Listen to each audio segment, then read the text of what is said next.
Soy la doctora Brien y hoy vamos a dar el tema de anestesia en niños.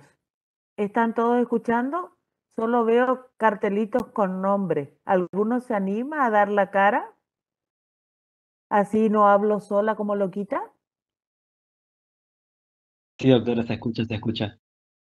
¿Se escucha? ¿Se escucha bien? Bueno, Sí, el doctora, que se me está esté escuchando. Sí, doctora, escuchando, bueno, entonces ¿me escuchan bien? Bueno, vamos a ir empezando entonces, porque el tema es largo y tenemos que ir avanzando.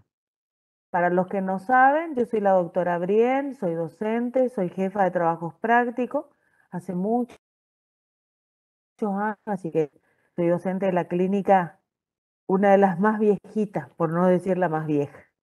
Así que para los que no me conocen, bienvenidos. Hoy vamos a tocar un tema importante que es anestesia en niños, ¿sí? A ver, ¿cómo avanza esto? ¿Ya? La anestesia es un desafío que lo tienen tanto ustedes como operadores, como el niño que va a ser el que va a recibir la anestesia.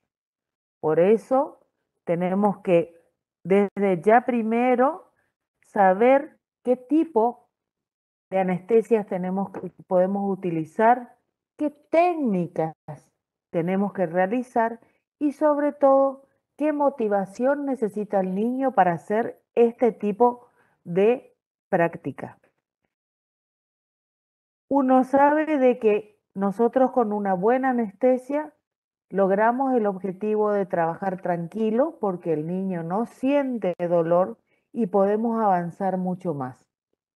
Pero lograr ese objetivo que es anestesiar a nuestro paciente va a ser un desafío que nos va a demandar a nosotros mucha, pero mucha práctica y sobre todo aplicar todos los conocimientos que podamos para hacer una técnica exitosa. ¿Qué son los anestésicos locales?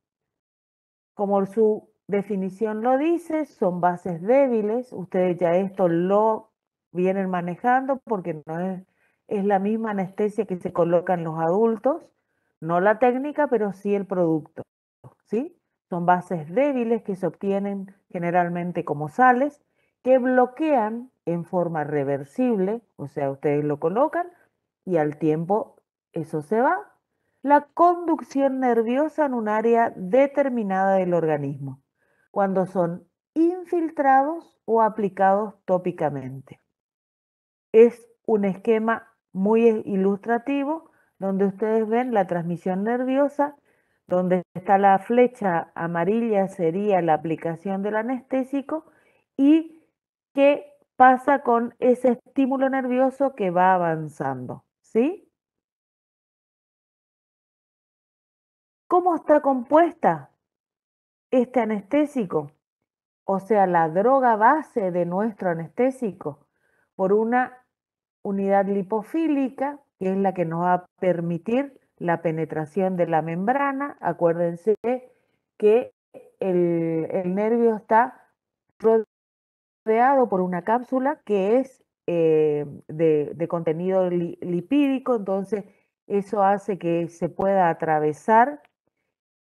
Cuanto mejor atraviese, va a aumentar la potencia de nuestro anestésico.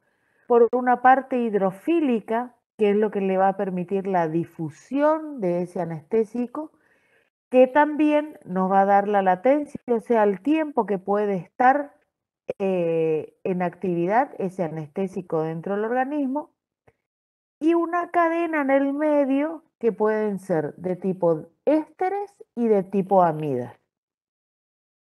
Esto va a dar la velocidad de la metabolización y también la duración. ¿Cuál es la que elegimos por sus propiedades, sobre todo en los niños? Es la de tipo amida. ¿Por qué vamos a elegir esta?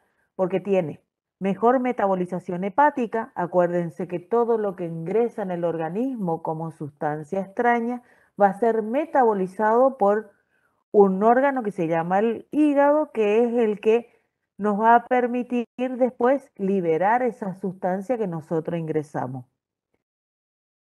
Tiene más potencia en concentraciones reducidas.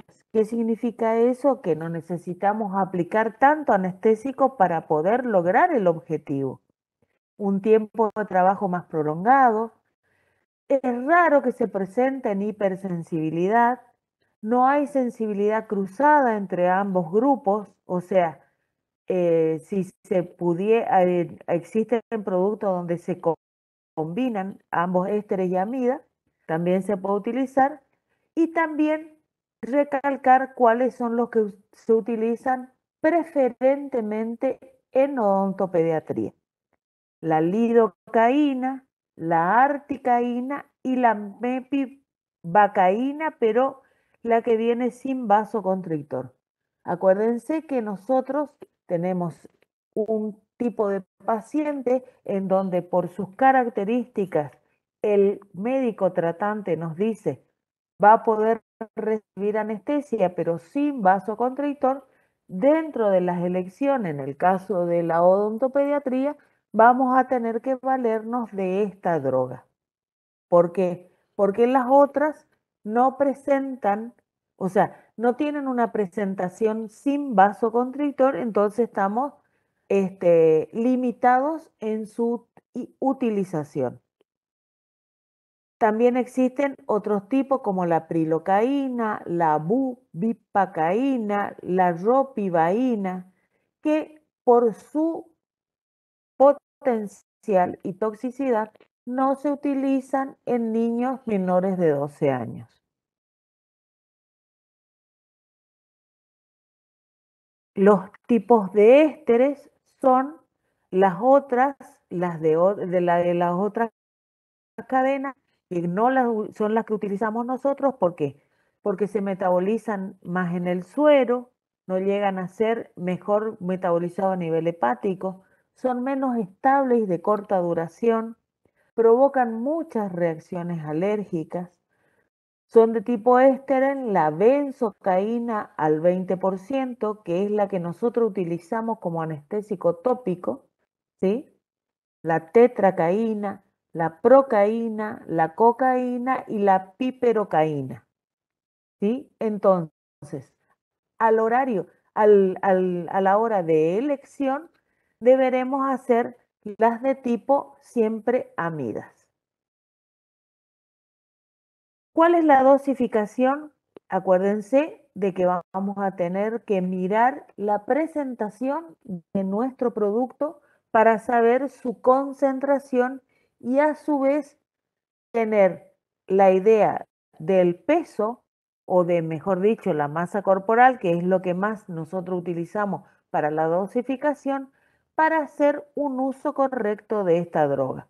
Así como nosotros, para dar un jarabe o un tipo de medicación, necesitamos el peso y la talla del paciente para sacar la concentración que debemos utilizar. En este caso pasa lo mismo.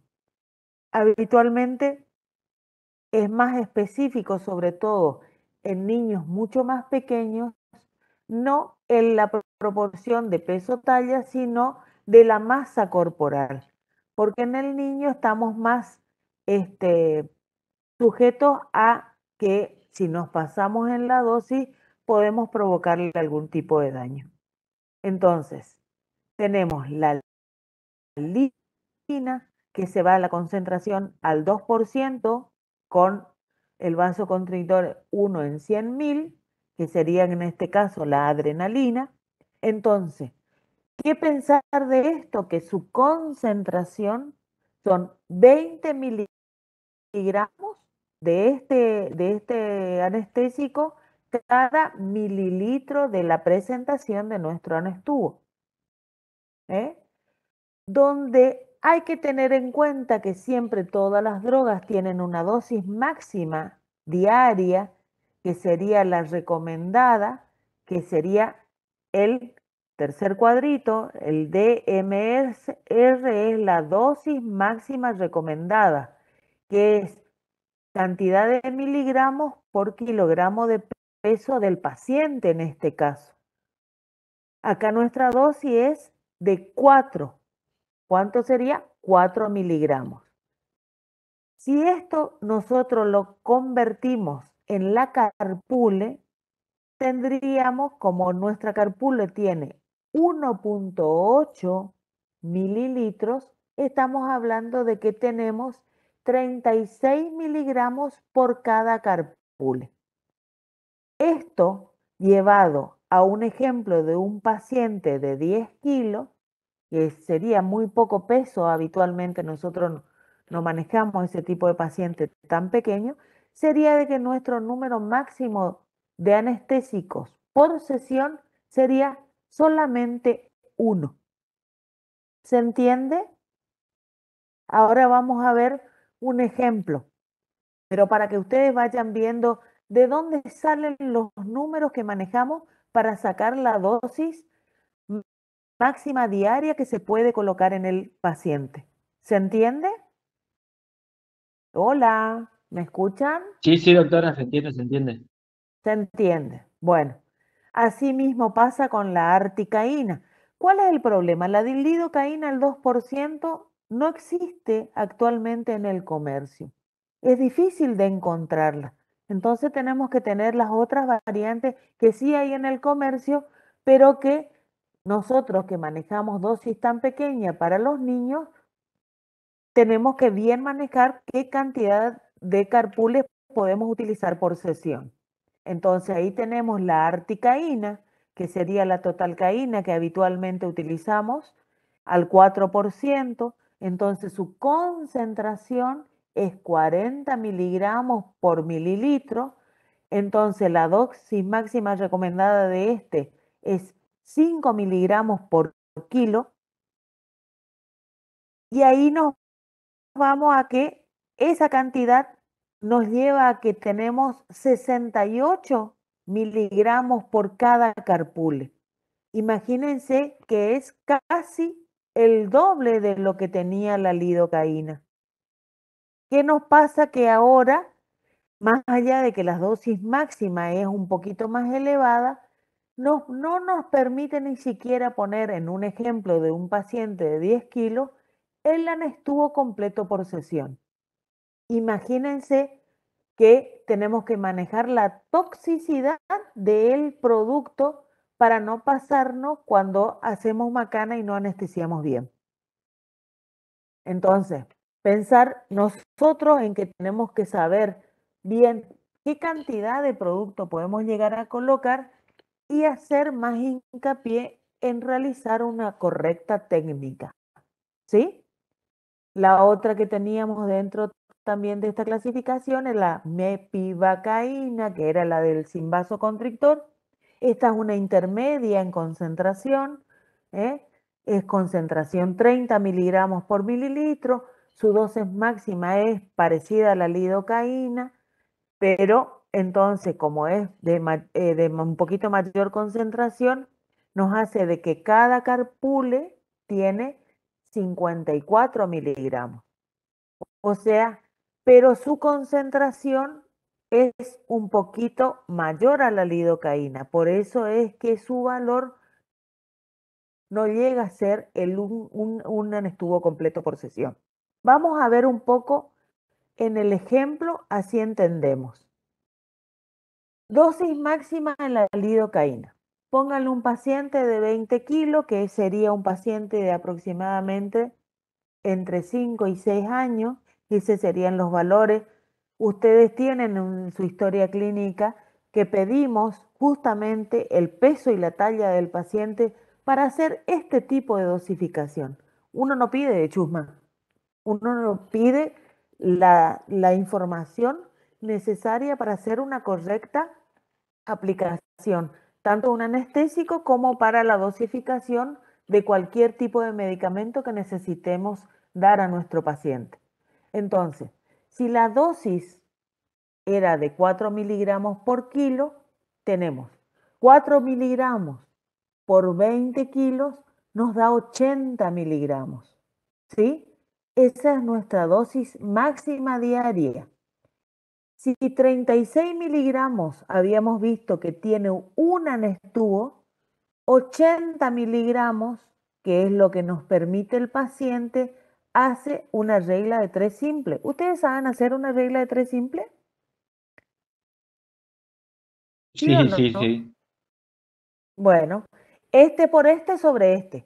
Es 80 por 1 dividido 36. Esto nos da el término que hay 2.2 anestuos que se pueden utilizar en una sesión. ¿Se entiende? No, profe, ¿puede explicar la regla de 3 simple, por favor? La regla de 3 simple es el de abajo es 80 miligramos. Acá abajo está esta ecuación.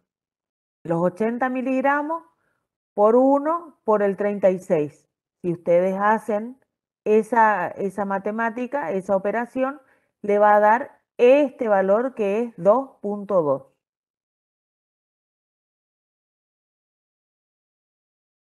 ¿Sí? ¿Se entiende?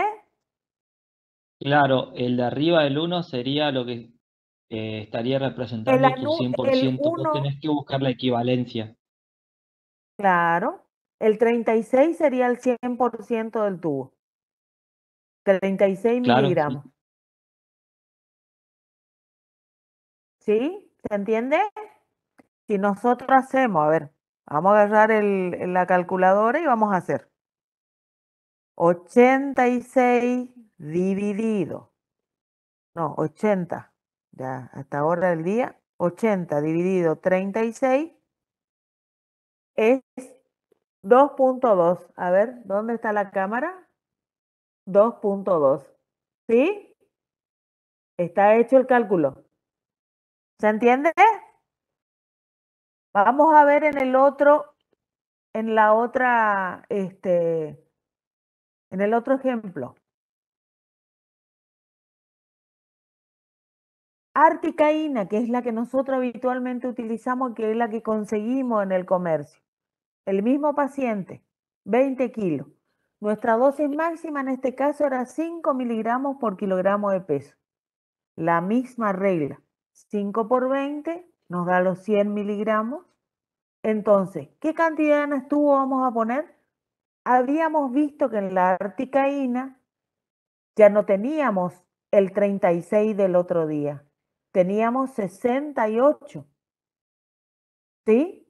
Entonces, es 100 por 1 dividido 68, lo que nos da como dosis máxima hasta un tubo y medio de articaína. ¿Sí, no? ¿Se entiende? Díganme si sí, aunque sea, pues. Sí, Sí, doc. doctora, Sí, se sí, entiende. doctora, te Sí, entiendo. se entiende. ¿Sí? Bueno, seguimos. Resumiendo, por sesión, no utilizar en niños más de 2 anestuos de lidocaína o un tubo y medio de articaína, con un tiempo prudencial entre uno y otro. Tengamos coherencia de que nosotros colocamos un anestésico, esperamos que éste actúe y empezamos la práctica.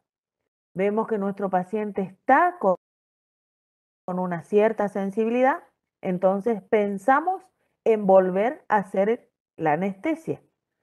El problema es, fíjense bien dónde ponen el anestésico, sobre todo cuando lo hacen en el sector inferior.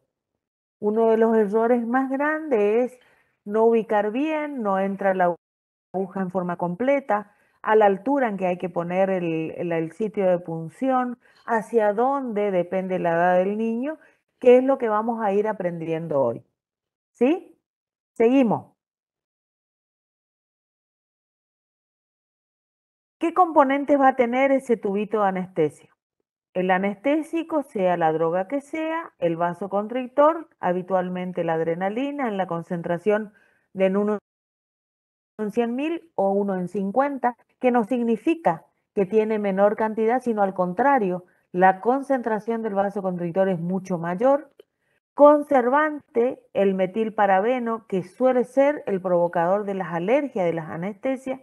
Antioxidante y sales orgánicas para difundir dentro del organismo.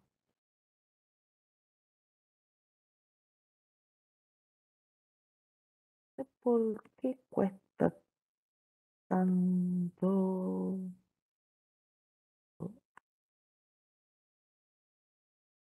¿Quién anda este?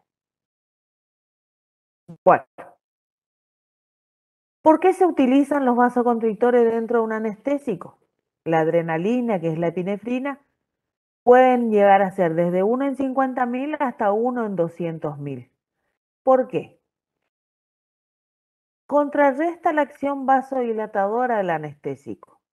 Acuérdense que cuando nosotros necesitamos, póngale en una cirugía, que haya menor contenido de sangre en el lugar para no provocar una hemorragia, necesitamos de este vasoconstrictor. Retrasan la absorción sistémica. Cuanto más tiempo, tenemos más chance de trabajar un poquito más y que el paciente no tenga sensibilidad. Minimizar la concentración en sangre. Limita el lugar donde está puesto el anestésico. Aumenta el efecto, sobre todo en duración e intensidad. Aumenta la seguridad porque nosotros sabemos que vamos a poder colocar mucho menos cantidad, que nos da menor toxicidad para el paciente y facilita los tratamientos quirúrgicos justamente por ser un vasoconstrictor. Provoca una isquemia local, que es disminución del contenido de sangre en la zona donde está aplicada.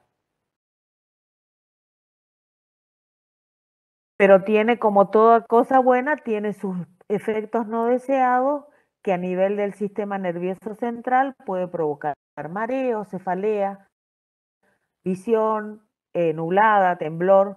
A nivel del sistema cardiovascular puede provocar arritmia. Por eso los pacientes que tienen una historia clínica con alguna cruz roja que nos esté alarmando a nosotros, que no es un paciente normal, como le decimos nosotros, es un paciente que tiene alguna alteración, siempre manejarnos con el médico, que es el pediatra que lo trata.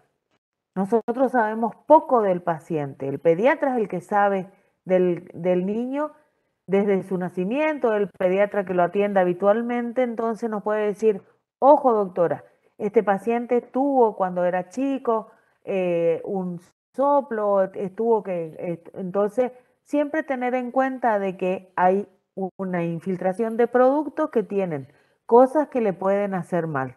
No podemos pasar de lado de no pensar en que estamos actuando, poniendo un anestésico como ponemos agua dentro del organismo. Provoca taquicardia, provoca hipertensión y sobre todo cuando el cuadro está agravado por una ansiedad típica que es el tema de la atención misma. Y también en la parte respiratoria. Entonces, ¿en qué pacientes nosotros este tipo de vasoconstrictores no vamos a poder utilizar? En pacientes con antecedentes de hipertiroides, pacientes con tirotoxicosis, hay con dosis mínimas en paciente antidepresivo por el tipo de sinapsis que hace con la medicación preexistente del paciente. Entonces, siempre hacer la interconsulta con la autorización médica escrita, para pacientes que tengan enfermedades cardiovasculares, disfunciones tiroideas, diabetes, algún tipo de sensibilidad o algún tipo de tratamiento base que ya esté teniendo el paciente. ¿Por qué dice escrita?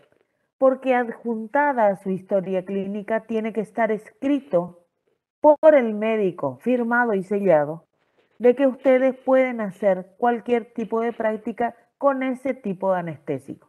Porque llegado el caso, se comen algún tipo de juicio, Eso a ustedes lo va a respaldar de que ustedes teóricamente tenían un paciente que estaba dentro del todo controlado en la parte médica. Esto es importantísimo. Por eso la importancia de la historia clínica como documento legal. Le llega a pasar algo y lo único que tiene es la historia clínica completa de nuestro paciente. Por eso tanta la insistencia de que todo lo que esté escrito sea legible, sobre todo los odontogramas feos. A ver, mis alumnitos que hacen odontogramas feos, ¿dónde están? Dice hola alguien. Silencio de radio, nadie contesta. Bueno, seguimos. Consideraciones particulares. ¿Qué tenemos que tener en cuenta al momento de pensar en un anestésico? No anestesiar en la primera cita, porque a nadie le gusta que uno agarre una jeringa y una aguja y le meta un pinchazo a la criatura. Evitar un lenguaje agresivo y mentira. No te va a doler, es un mosquito. No, hay que contarle la historia tal cual es. Es como una vacuna, vamos a hacer el menor dolor posible, pero saber de que esto nos va a hacer un antes y un después en la atención de nuestro paciente. La motivación, ¿qué le voy a hacer? Acá todo es decir, mostrar y hacer. Le cuento lo que va a hacer, le muestro todo lo que voy a hacer y después se lo hago. Y no ostentar con instrumental y maniobras rápidas. O sea, darle tiempo al tiempo, pero también no es que vamos a andar con la jeringa dando vueltas alrededor del niño porque el niño tiene temor a todo lo desconocido. También vamos a tener en cuenta las consideraciones anatómicas de nuestro paciente. Este no es un adulto pequeño, es un niño que tiene menores dimensiones, tiene una TM menos desarrollada, tiene mayor irrigación, entonces el anestésico difunde mucho más, tiene mayor celularidad de los tejidos blandos, entonces se arma un hematoma si hacemos la macana de inyectar, en vez de a donde tenemos, inyectamos en el cachete, pónganle. Menor mineralización ósea, se difunde mucho más el anestésico y mayor porosidad. ¿Sí? Todo eso hace de que nosotros cuando hagamos el anestésico coloquemos la cantidad suficiente indicada para cada prestación. ¿Sí? Sí, Entonces, ¿cuáles son las maniobras previas? ¿Qué tenemos que hacer? Preparar. ¿Qué estamos por hacer? Una anestesia. Anestesia tópica, ¿qué vamos a utilizar? ¿Con qué vamos a colocar la jeringa? El tipo de aguja, el anestésico, mirar en la fecha de vencimiento. Por favor, hoy escuché uno de los docentes que estaba protestando porque estaban con un vencimiento de junio de este mes pasado del anestésico. Todo eso hace de que a la larga esto pueda llegar a ser un fracaso. Y informar al niño mediante la motivación. Entonces, para la motivación, el manejo de la conducta, el decir, mostrar y hacer, que es lo que siempre nosotros utilizamos. La doctora, ustedes, los que saben que son mis alumnos,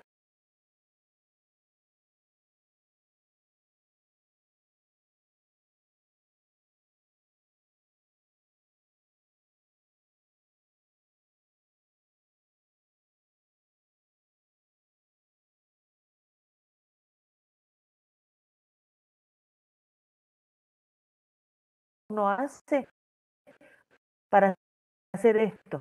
Lo que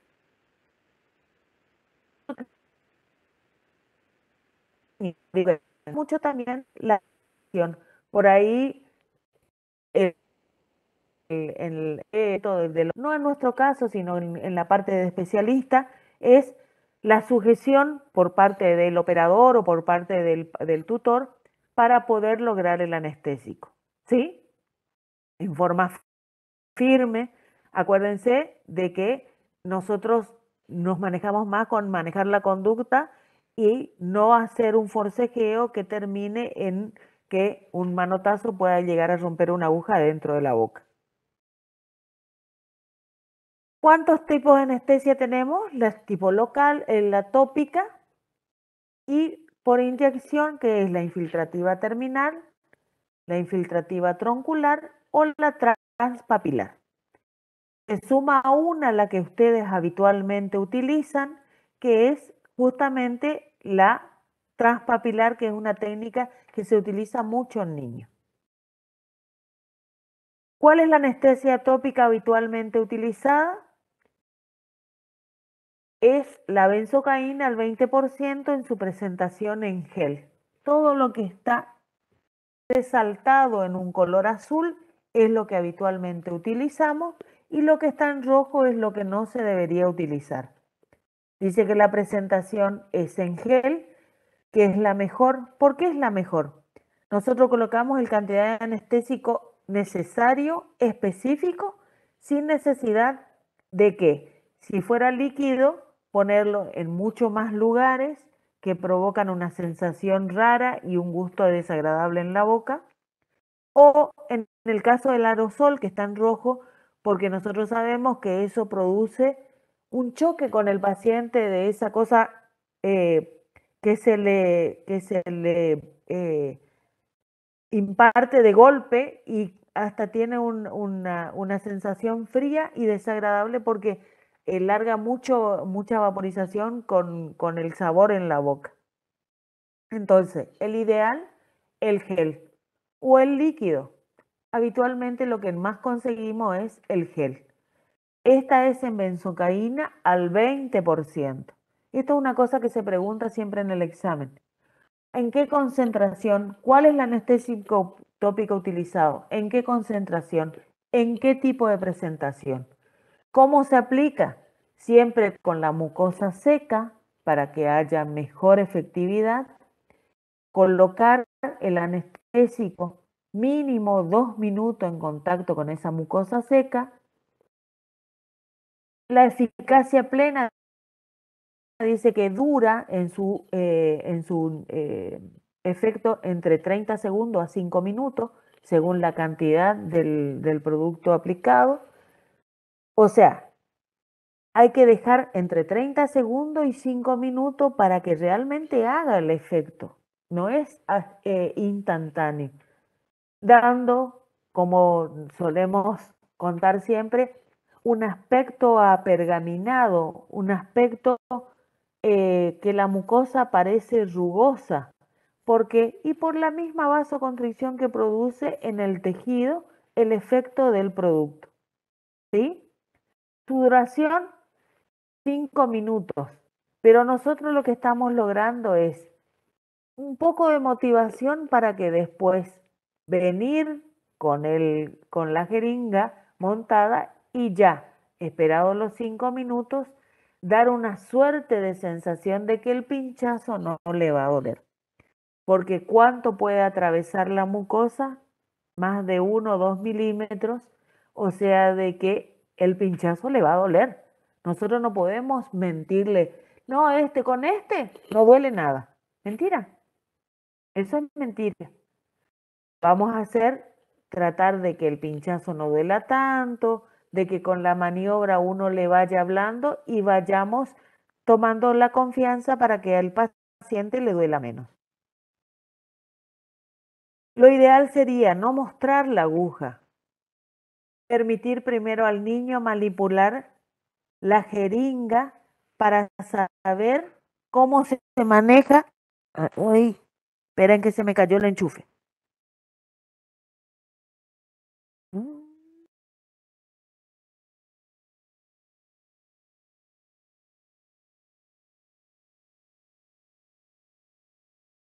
Nena, vení, mírame esto, a ver si me puedo enchufar.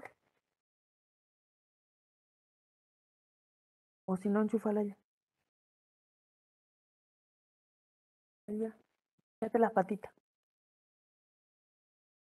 Tener un lenguaje adaptado, no retirar la aguja hasta la total inoculación. Lo primero que hacen el niño cuando siente la sensación de que uno penetra con la aguja, ¿qué pasa? Tiende a manotear la mano del operador y ustedes en el temor vuelven a retirar. Por eso es de que tiene que hacer una contención de tal forma de tratar de intentar por lo menos inocular en la mayor cantidad posible del anestésico. Explicar las sensaciones y su reversibilidad. O sea, ¿qué vamos a sentir? Los que saben que se pusieron una anestesia saben. Yo siempre le digo, caminan las hormiguitas, se siente como cuando uno se aprieta el brazo y siente tipo un hormigueo porque siente como que se le va la sensibilidad, que eso después da una sensación como que la cara está hinchada. Muéstrenle con el espejo de mano que su cara no está hinchada, sino está normal, y de que eso en un tiempo prudencial va a revertir y va a volver todo a la normalidad. Por eso es importante el uso del espejo para todo tipo de motivación y sensaciones para que él se vaya mirando. Y advertirle de que eso que no siente, porque lo primero que van a hacer, sobre todo en el sector inferior, es mordisquearse el labio. Y ahora ustedes, no se siente nada, claro, no se siente nada ahora. El problema va a ser que cuando se le pase el anestésico, ya vamos a ver qué tipo de lesiones provocan este tipo de mordisqueo. Entonces, ¿cómo vamos a seleccionar la jeringa y la aguja? La jeringa de tipo carpool estandarizada que permitan aspiración, la jeringa que habitualmente nosotros utilizamos. Fíjense que otra vez se consideran dentro de las que están puestas en la pantalla, la que está en azul, que es la de elección. Las largas de 32 milímetros no serían aconsejables porque son muy largas y nosotros no necesitamos penetrar tanto tejido como para hacer la inoculación. Entonces, elegimos las cortas que son de largo de 20 milímetros. Y las extra cortas a veces se utilizan específicamente en las transpapilares, pero no para otro tipo de infiltración terminal. El error habitual es de que quieren hacer con extra corta una infiltrativa terminal que no nos va a permitir que el anestésico llegue hasta donde corresponde. El calibre va a ser las extra finas entre 27 y 30 y la duración de la inyección es 1 milímetro por minuto. O sea que si nuestra carpule tiene 1.8 milímetros, tenemos que pensar en casi 2 minutos de duración de nuestra inoculación. ¿Sí? Despacito. Cuanto más despacito entra, menos sensibilidad produce. Acuérdense de que el producto cuando entra en el organismo habitualmente está en otra temperatura, provoca una reacción de molestia, de dolor, pica, toda la sensación que a usted le pueda imaginar es lo que siente nuestro paciente. Entonces, si lo ponemos de golpe, va a ser de golpe toda esa sensación, nosotros queriendo apurar, no vamos a lograr el objetivo que es minimizar el dolor.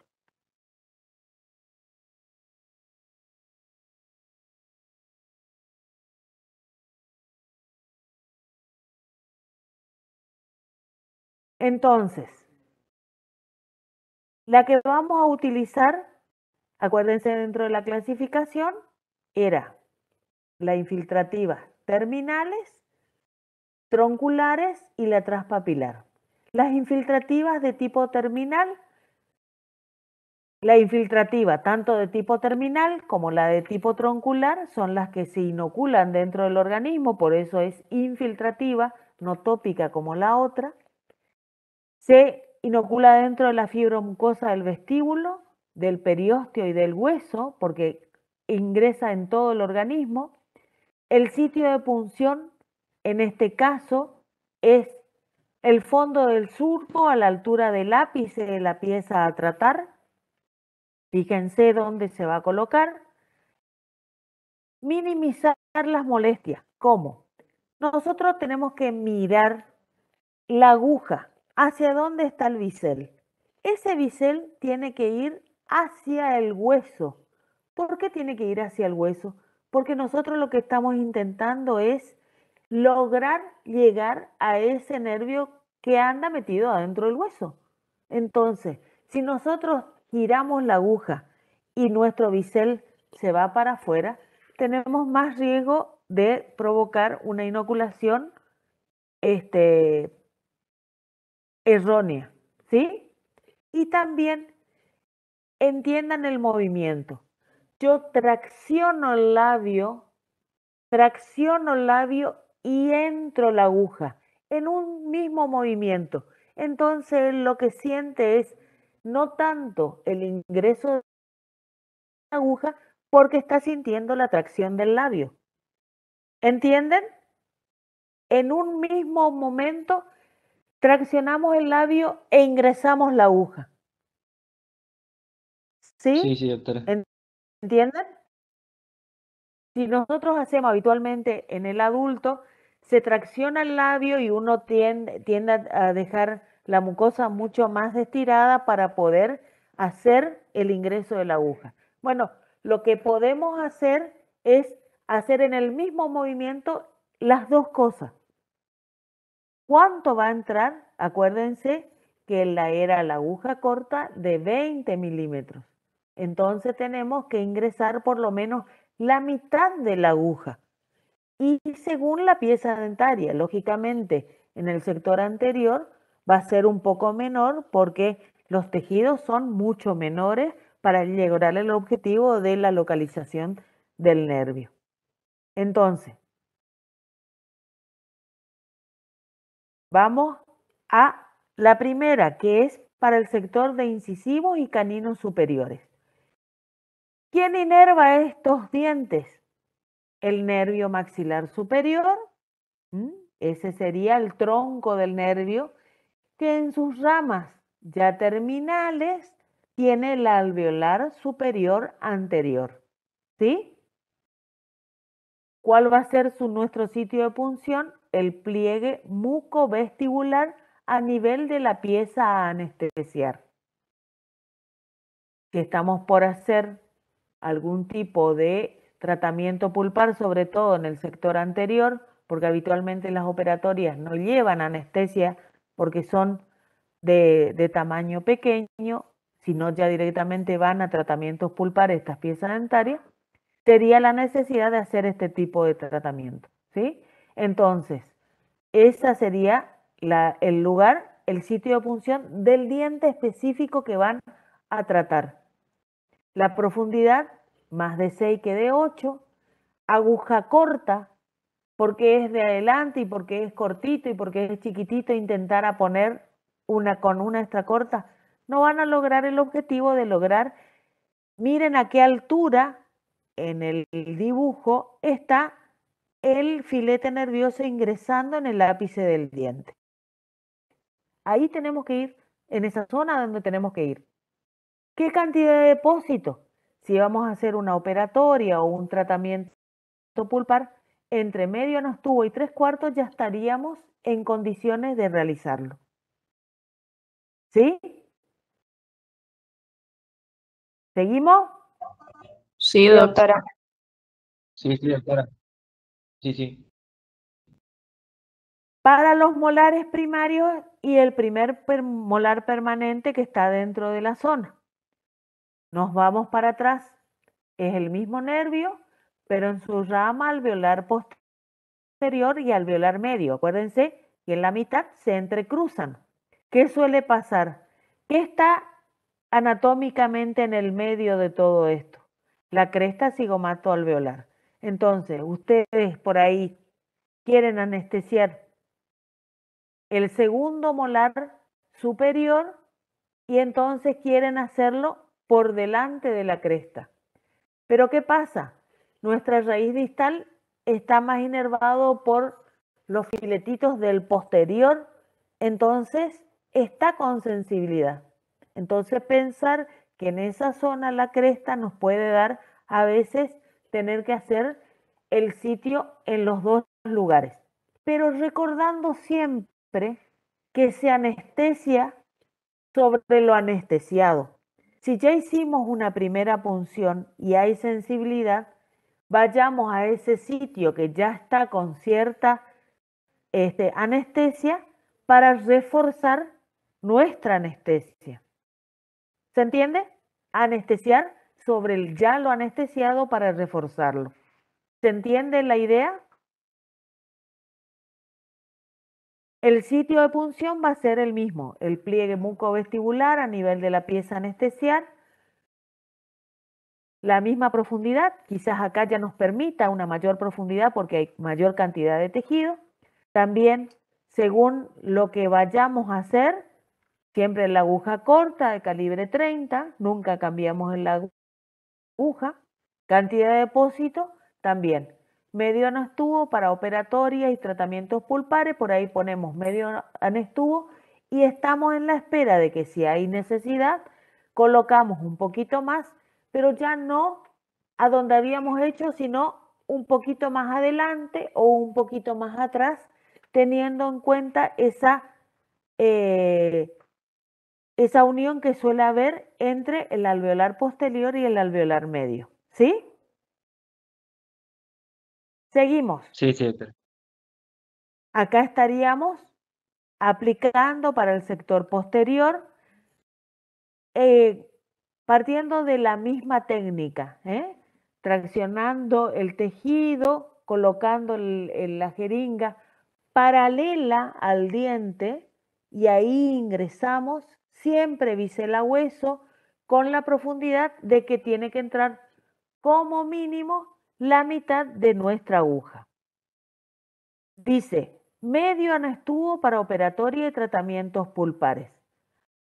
Esto nos va a permitir insensibilizar todo lo que sea, diente, el hueso, el ligamento periodontal, la canastilla ósea, pero todo del lado vestibular. Para llegar a hacer una cirugía, donde tenemos que hacer la tracción hacia palatino, sabemos de que palatino no está anestesiado. Entonces, ahí es donde hacemos esa segunda técnica que aparece, que no es habitual en lo que nosotros habitualmente hacemos en los adultos, que es la transpapilar. Volvemos a la premisa de anestesiar sobre lo anestesiado. Si nosotros ya anestesiamos el sector vestibular y sabemos que esto está ya anestesiado, vamos a ubicar, atravesar en la base de la papila y llegar al otro lado, que sería el paladar, con depósito de anestésico, ¿sí? Entonces, nuestro sitio de punción va a ser, ahí yo les dibujé un triangulito, un triángulo de la papila. En este caso es el sector anterior. Si nosotros hacemos en el sector posterior, tenemos que pensar que tenemos una papila mesial y una papila distal. Si necesitamos hacer una exodoncia, ambas papilas vamos a tener que atravesar para lograr realmente insensibilizar la parte de palatino. Perpendicular a la base de la papila. O sea, la papila está acá, así, perpendicular. Y ahí atravesamos y controlamos la isquemia del tejido palatino. No era platino, sino palatino. ¿Sí? Llegado el caso, si es un diente entero y que está difícil de sacar y todavía existen molestias, sobre lo ya anestesiado por la transpapilar, podemos llegar a hacer una inyección directa en el sector palatino, a nivel de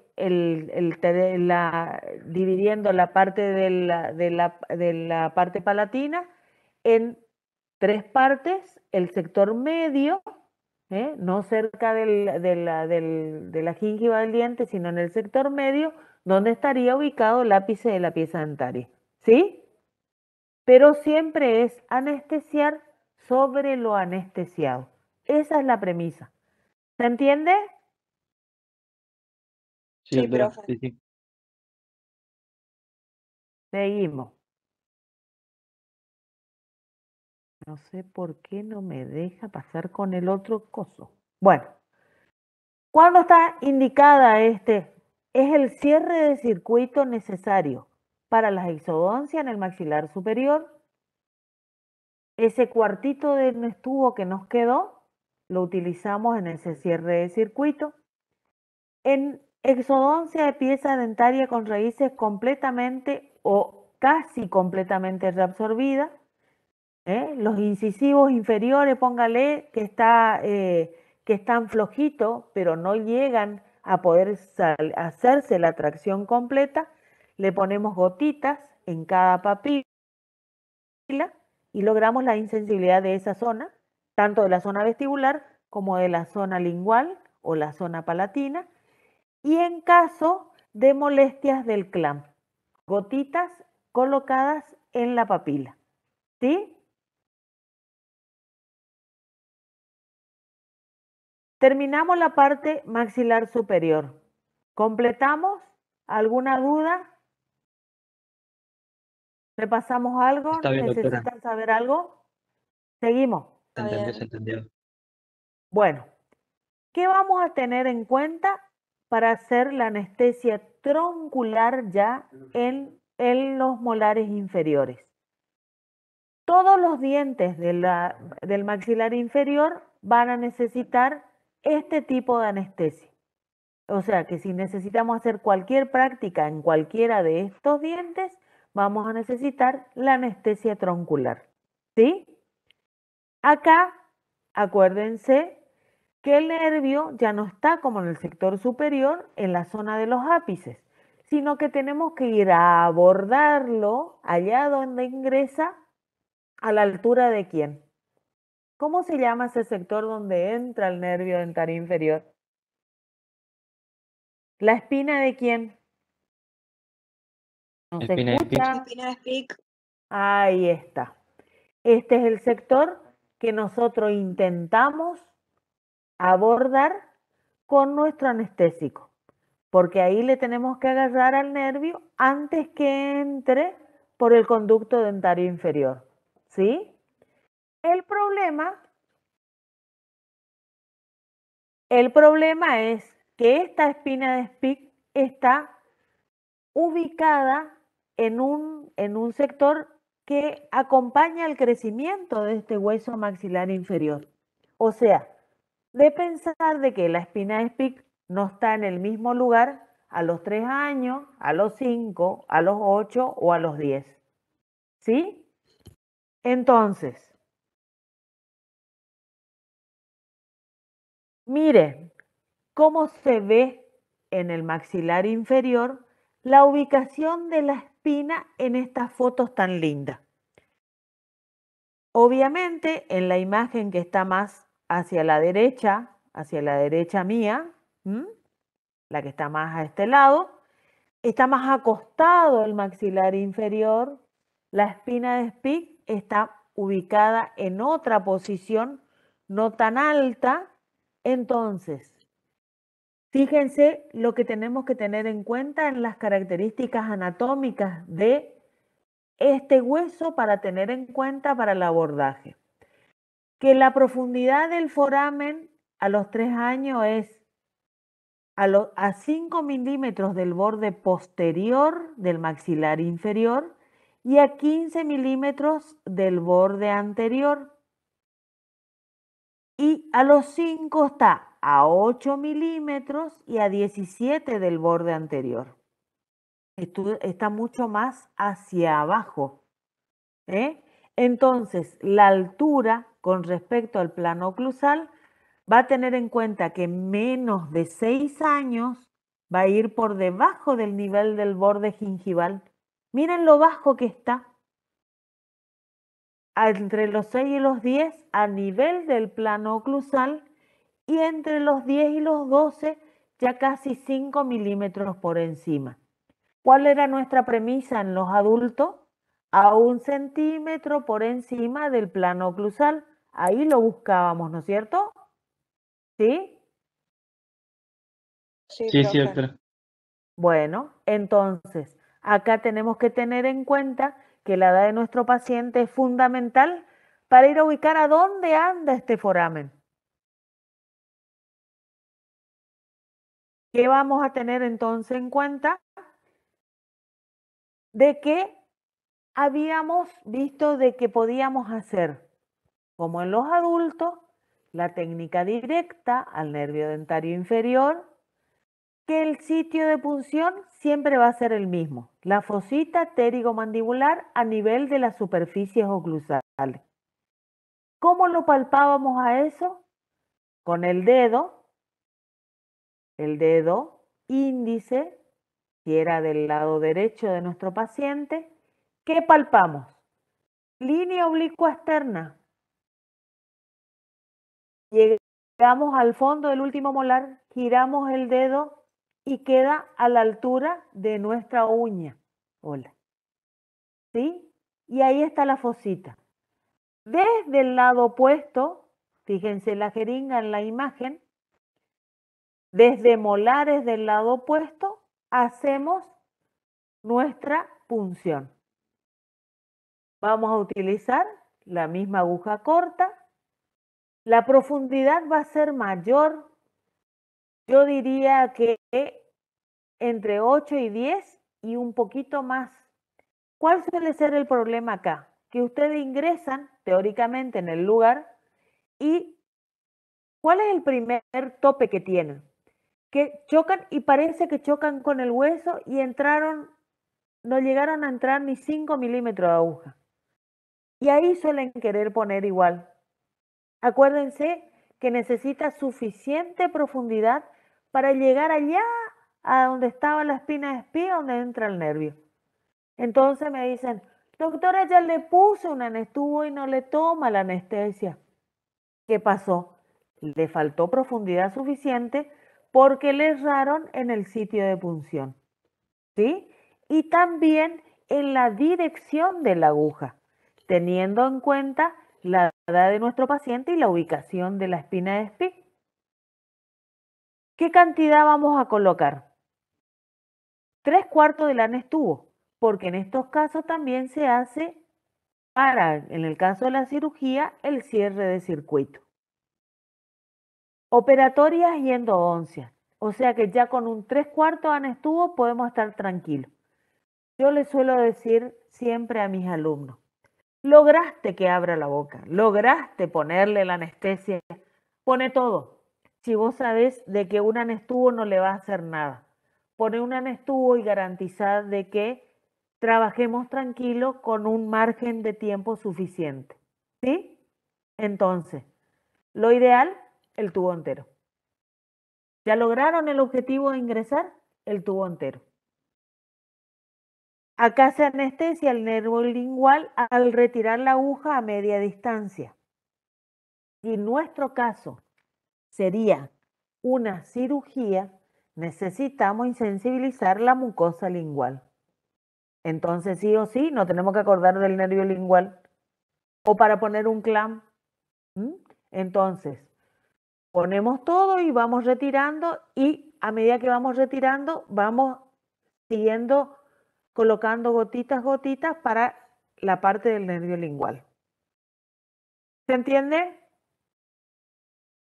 Sí, doctora. Más claro, echarle agua, dice el refrán. Entonces, miren, en la foto superior, la ubicación de la jeringa es hacia abajo y hacia atrás. ¿Por qué? Porque es un niño pequeño. Desde molares del lado opuesto a la altura o sea, nosotros tenemos que pensar de que tenemos que ir hacia abajo porque este está 5 milímetros por debajo de la línea oclusal. ¿Sí? Ahí se nota bien. Miren en el esquema cómo va la jeringa y la aguja a buscar la espina de Spee.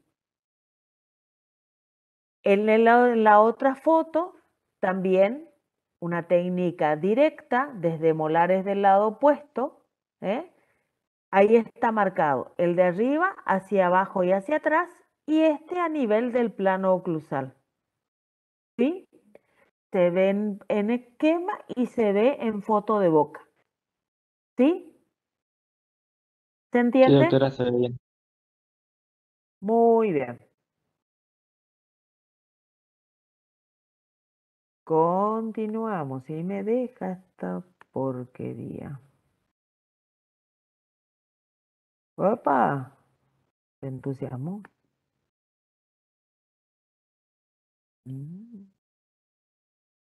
Habíamos visto que en el caso de la cirugía necesitábamos también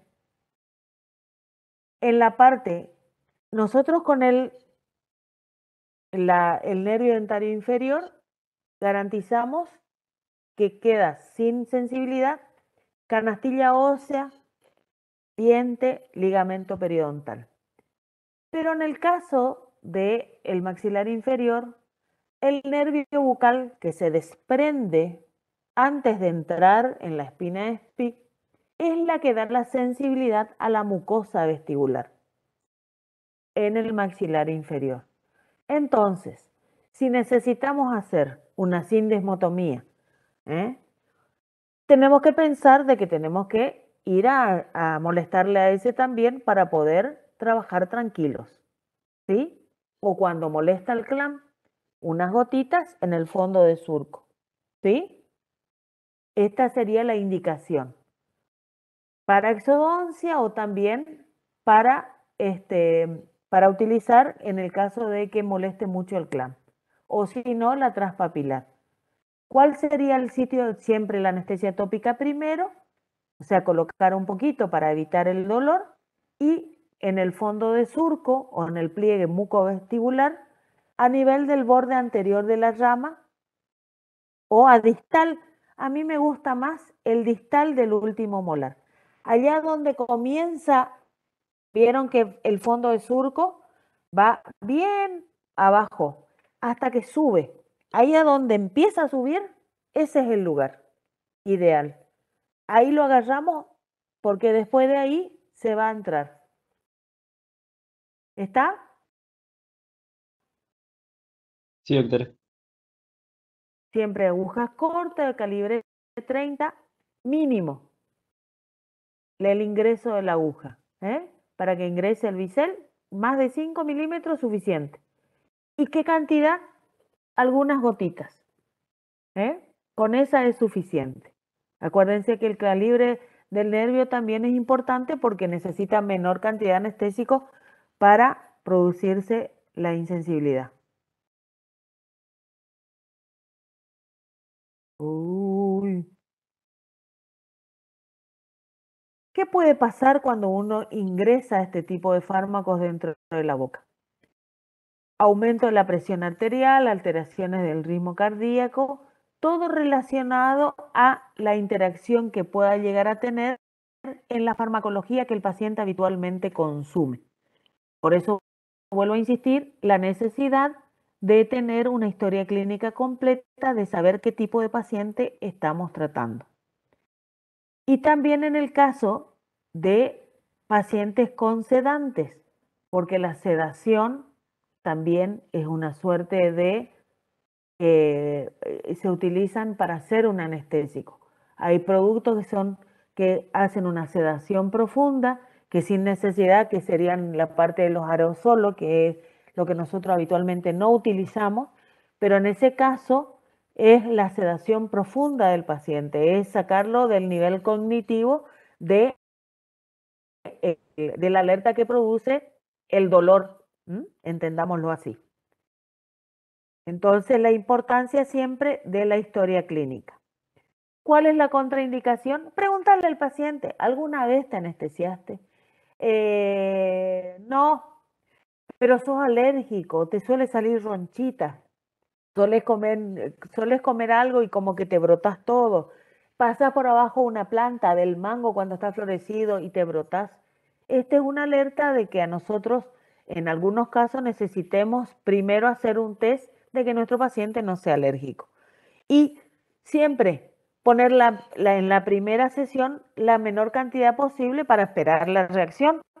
O sea, no vamos a pegarle un tubo a anestesiar de golpe sin saber que el paciente puede llegar a ser alérgico. También los deficientes de colinesterasa plasmática, todo esto viene con el cartel del paciente cuando tiene algún tipo de estas patologías. Y también en el caso de disfunción hepática. ¿Por qué la disfunción hepática? Volvemos al principio. ¿Qué pasaba? ¿Dónde se metabolizaba el anestésico? En el hígado. Si tenemos disfunción hepática, el que le tiene que metabolizar está chueco, no vamos a poder lograr el objetivo. ¿Sí? Sí, doctora. ¿Cuándo fracasa? Por error en la técnica, porque se van arriba, se van abajo, el bisel en vez de irse hacia el hueso, se va hacia el cachete, por razones biológicas, anatómicas, inflamaciones. Acuérdense de que nosotros estamos en un todo de un niño que por ahí justo tiene la inervación más inervado un lugar que otro y entonces tiene mayor sensibilidad. O también en el caso de soluciones anestésicas vencidas. O sea, miren, es un error humano y hasta una iatrogenia pensar en colocar un anestésico vencido en el organismo. Se sabe que dentro de la fecha de vencimiento, farmacológicamente nos dan hasta 3 meses de plazo de optimización del producto, porque eso es lo que está contemplado dentro de las valoraciones. Pero no significa de que nosotros nos pasemos ni de que estemos en el borde de cometer una macana, ¿sí? Porque un anestésico vencido ya trae otro tipo de inconvenientes. Entonces, ¿qué tener en cuenta? La toxicidad cuando pegamos sobredosis por mala técnica. El error en la técnica hace que tenga que, ustedes ponen 2 anestubos, yo vuelvo a colocar otro anestubo más y ahí seguimos. Una inyección intravascular, cuando ustedes retiran, pues se produce una suerte de hematoma en el lugar, es porque rozaron algún vaso. El tipo alérgico, la urticaria, la dermatitis, Dios me libre y guarde un angioedema que nos puede salir a correr y poner en un brete bastante interesante. Fotosensibilidad, anafilaxis, que es también una suerte de choque entre el organismo y el producto, y un síncope vasovagal, que es el desvanecimiento del paciente. Recemos para que esto nunca nos suceda dentro de nuestra atención, ¿no? Pero sepamos que puede producirse. Y otra de las cosas que también se puede producir es, fíjense en las diferentes fotos. La mordedura que producen esos labios totalmente masticados porque está anestesiado y no lo siente.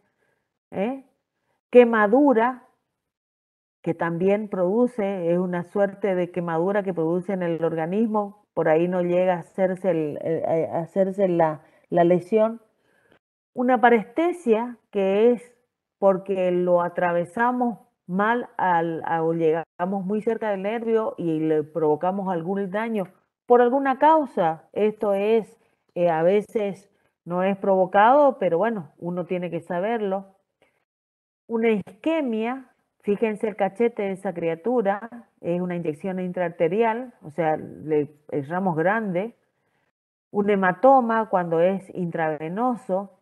Laceración del periodonto cuando lo hacemos esa transpapilar o cuando intentamos hacer las intraligamentosas que se utilizan mucho en los adultos, pero en este caso en odontopediatría no, porque el ligamento periodontal nuestro es muy flácido, es muy lábil, es muy finito, entonces provocamos una mayor cantidad de producto metido adentro del tejido que produce mayor toxicidad. La necrosis palatina, cuando esto está, el producto está muy impregnado dentro de la mucosa palatina. Trismo, le habrá pasado que después el paciente le dice, Ahí donde usted me puso la anestesia, me duele y no puedo abrir la boca. Y bueno, ¿qué le pasó? Esto está a nivel, no le digo cerca, pero la diseminación del producto es grande y pueden provocar una alteración a nivel del ATM o la rotura de la aguja. ¿Por qué hay que tener en cuenta esto? Acuérdense que cualquier manotazo puede provocar ese tipo de complicación. Entonces, conclusión. La administración de anestésicos locales en niños requiere del conocimiento de las diferencias anatómicas. No es un adulto pequeño, es un niño. La fisiología del paciente infantil. Acuérdense que tiene mucho más contenido de agua, se absorbe con mayor facilidad, tiene tejidos que son mucho más acuosos. En cuanto a las estructuras bucales y al manejo cuidadoso y comprensivo de las reacciones del paciente. El paciente tiene mucho más temor, pero no significa de que no sea corajudo y nos abra la boca donde deba abrir. Así que hagamos las cosas bien para que sea exitoso nuestro tratamiento. Acá concluimos la primer parte de esta sería la bibliografía. Toda la bibliografía está en la biblioteca. Consulten los libros, no muerden. Este teórico va a quedar grabado y subido en el aula para los que no pudieron estar o para los que quieren volver a consultar sobre todo la parte del PowerPoint. Siléncienme a mí, miren el PowerPoint nada más, porque yo 2 veces ya es difícil. Hacemos una pausa, me voy a tomar un vaso de agua y volvemos. Bueno, doctora. Sí, doc.